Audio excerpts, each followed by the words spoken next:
planes have changed phenomenally since they first started. So the first plane was the Wright brothers plane that they created together. And they used different materials. They had to get wires to connect it all together. They started off with 2 wings because they couldn't make the airfoils perfect enough to produce enough lift. And the engines also weren't powerful enough. So they tried to get as much lift as possible. A lot of planes had 2 wings to help get more lift. They're also made out of wood and fabric. Their engine, obviously they didn't have anything protecting it really or covering, so it was very exposed to the wind.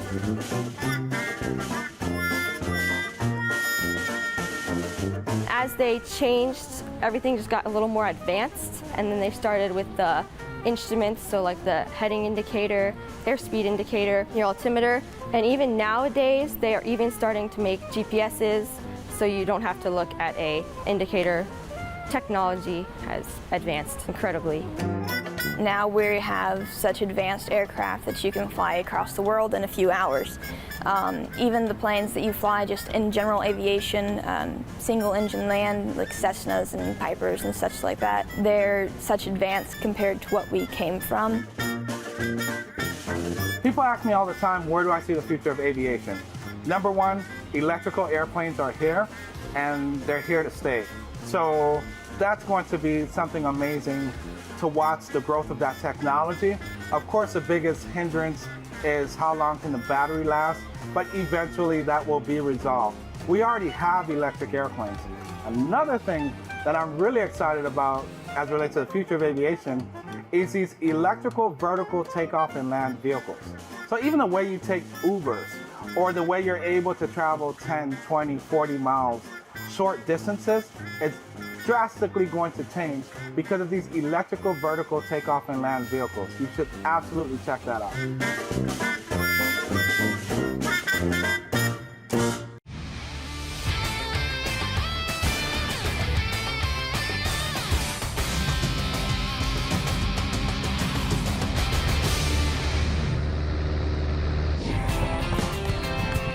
One of the first things we learn in flight training as well as at the school is the 4 forces of flight: weight, thrust, lift, and drag. Thrust is your forward motion.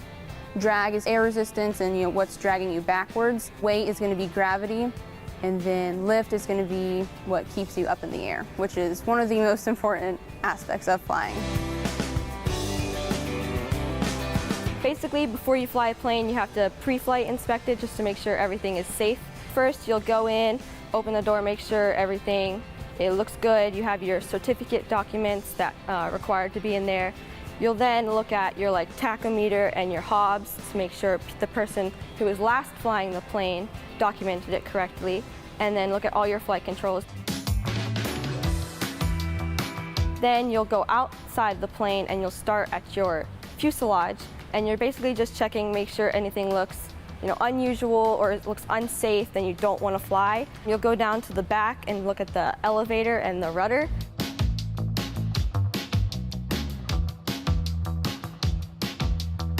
Then you'll move on to your right wing, check the whole wing, the aileron, the flap, make sure all the hinges are on and safe.